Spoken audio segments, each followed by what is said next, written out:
दोस्तों नमस्कार।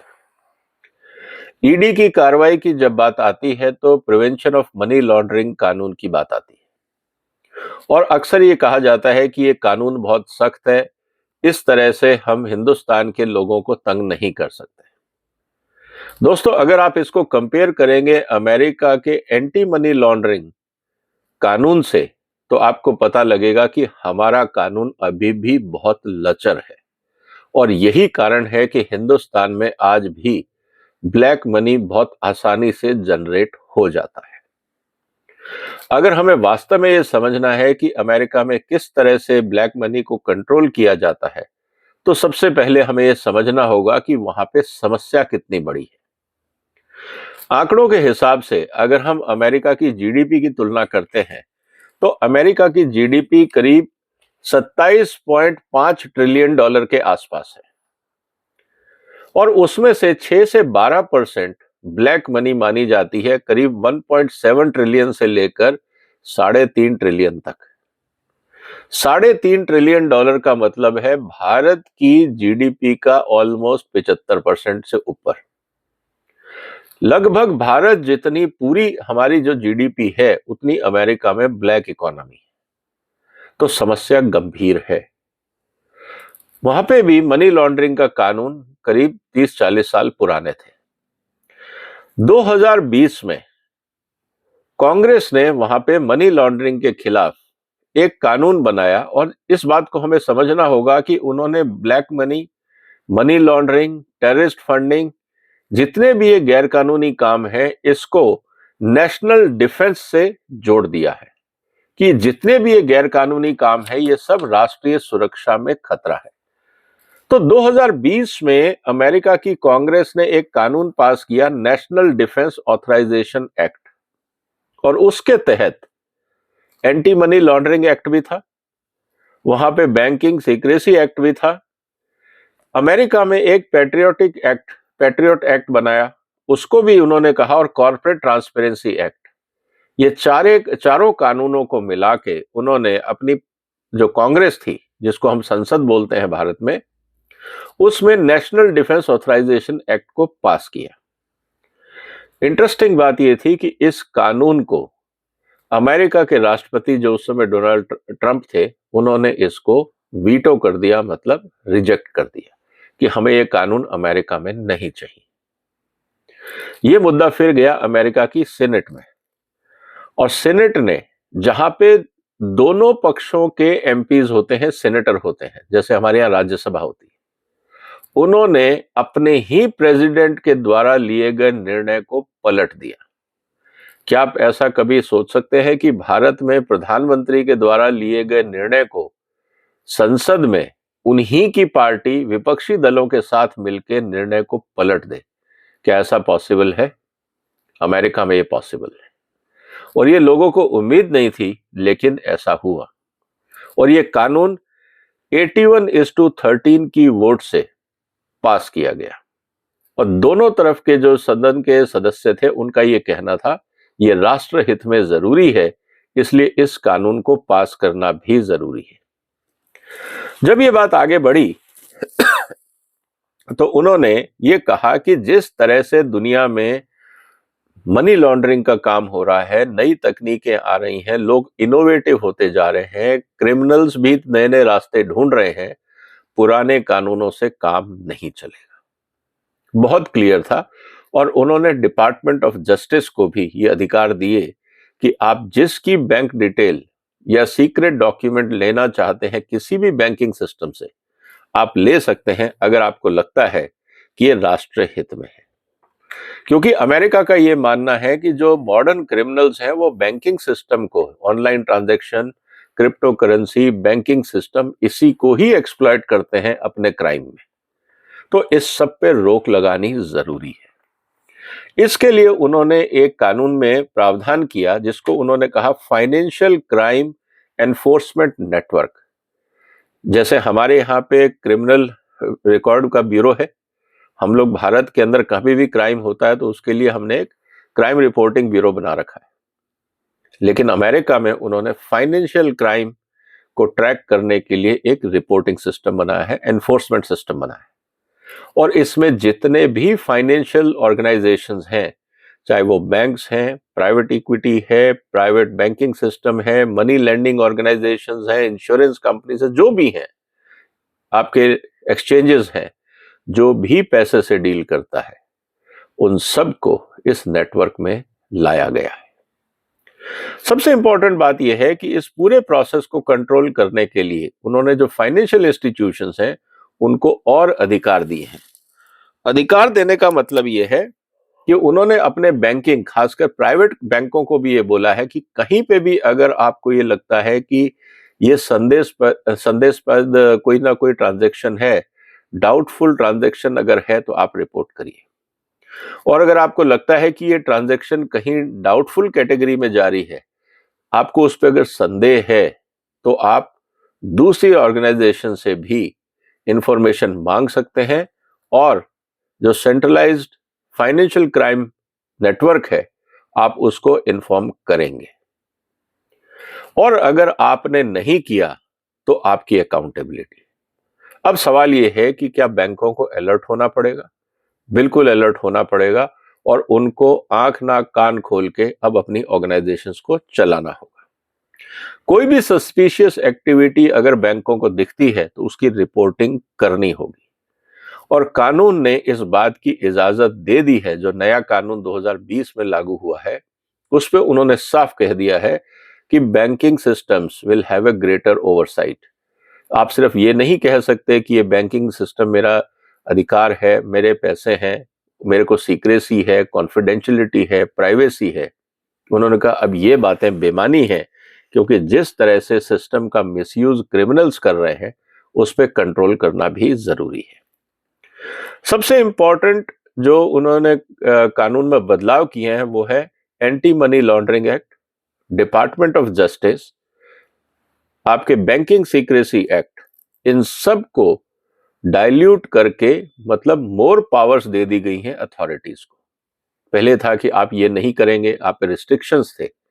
अब उन रिस्ट्रिक्शंस को बदल दिया गया है फैसिलिटेशन में, कि अगर आपको इन्वेस्टिगेट करना है तो ये सब अधिकार आपको दिए जाते हैं।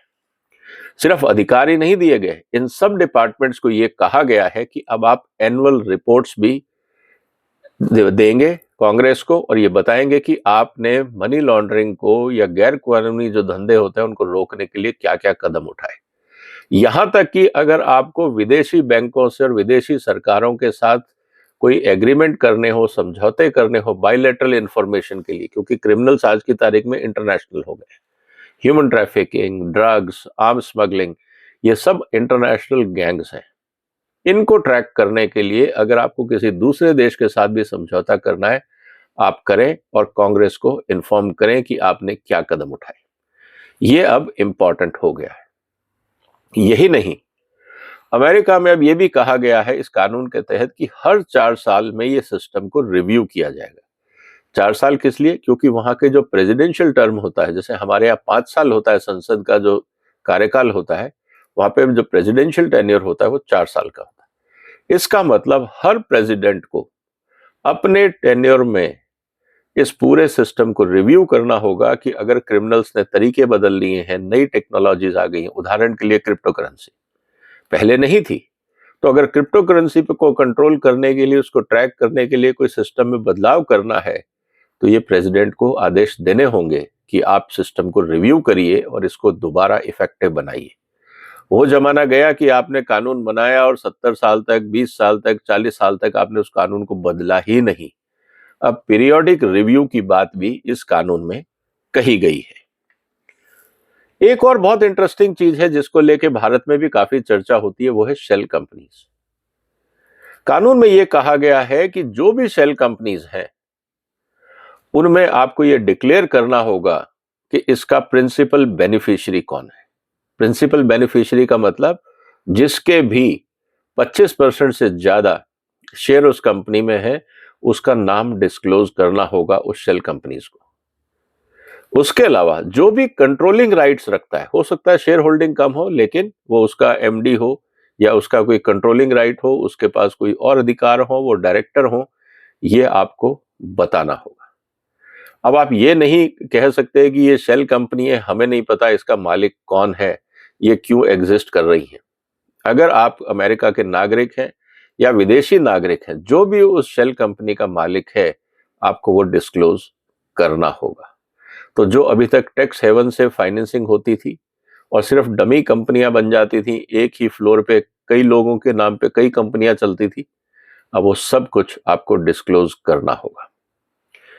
इसके अलावा जो सबसे इंपॉर्टेंट चीज ये है वो कि जो अगर हम ये देखें कि जो विसल ब्लोअर है, अभी तक क्या था कि आपकी कंपनी में कुछ गड़बड़ हो रही है, इकोनॉमी में गड़बड़ हो रही है, आपको नहीं पता लग रहा है, या पता है तो लोग चुपचाप बैठे।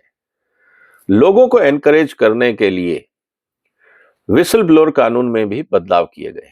अगर आपकी जानकारी से 1 मिलियन या उससे ज्यादा की रकम पकड़ाई जाती है इन्वेस्टिगेशन होने के बाद और वो सही पाया जाता है, तो उसमें 30% जितनी भी रकम सिस्टम में से पकड़ी जाएगी, 30% आपको दी जाएगी जिसने वो जानकारी दी। उदाहरण के लिए अभी हमने उड़ीसा का केस देखा, वहां करीब 300 करोड़ से ऊपर की रकम पकड़ी गई, कैश पकड़ा गया। मान लीजिए कि उसका एम्प्लॉय वहां पे जो भी काम करते थे, अगर वो डिपार्टमेंट को बता देते, भारत सरकार के एनफोर्समेंट डिपार्टमेंट को, ईडी को बता देते कि देखिए यहाँ पे 300 करोड़ पड़ा है, ईडी को अगर वो 300 करोड़ मिल जाता तो जिसने जानकारी दी, ईडी को उसको 100 करोड़ रुपए एज ए इंसेंटिव देना पड़ता।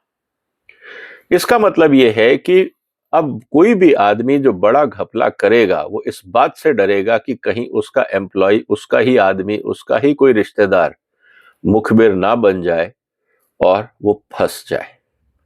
इसका मतलब यह है कि विसल ब्लोअर कानून को भी और इंटरेस्टिंग बनाया गया है। इसके साथ साथ क्रिप्टो करेंसी पे नजर रखने के लिए भी कानून बनाए गए हैं। इनोवेशन ऑफिसर्स कि जिस तरह से फाइनेंशियल मार्केट में इनोवेशंस हो रहा है, उस पर नजर रखने के लिए भी कानून बनाए गए हैं।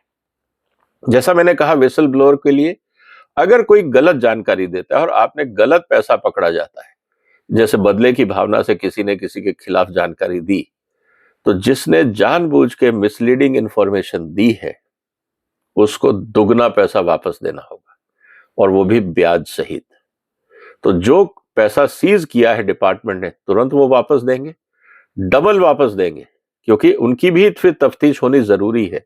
ऐसा नहीं है कि किसी ने खबर दी और जाके ईडी ने रेड कर दिया, पैसा पकड़ लिया और बाद में सैकड़ों, मतलब जो सैकड़ों करोड़ रुपए पकड़े गए, चाहे वो फेयर अमाउंट था या फिर आप कोर्ट के धक्के खा रहे हो और दोनों तरफ लोग परेशान हो रहे हैं, फिर ऐसा नहीं होगा। फिर ईडी को दुगना पैसा वापस करना पड़ेगा विद ब्याज। इसका मतलब यह है कि रेड करने से पहले ईडी को पूरा होमवर्क करना है, नहीं तो लायबिलिटी उनके ऊपर आ जाएगी। तो इसका मतलब यह है कि ऑफिसर्स भी अकाउंटेबल हुए और जिसने सूचना दी वो भी अकाउंटेबल हुआ। इसके अलावा मान लीजिए कि आपने मनी लॉन्ड्रिंग या ब्लैक मार्केटिंग का कहीं पे आपको सूचना मिली, एक बार पकड़े गए, फाइन हो गया, दोबारा पकड़े गए, मतलब रिपीट ऑफेंडर्स, तो आपके लिए उस पर कानून में प्रावधान ये है कि जितना भी आपने प्रॉफिट कमाया है उसका 3 गुना आपको फाइन लगेगा। या मनी लॉन्ड्रिंग की एक्टिविटी से या काला बाजारी की एक्टिविटी से अगर आपका नुकसान कम हुआ, मान लीजिए आपका नुकसान होना था 100 करोड़ और आपका नुकसान हुआ 50 करोड़, 50 करोड़ आपने नुकसान होने से बचा लिया 2 नंबर का काम करके, तो आपके ऊपर 150 करोड़ रुपए की पेनल्टी फिर भी लगेगी, क्योंकि आपने 50 करोड़ रुपए गलत तरीके से बचा लिया है।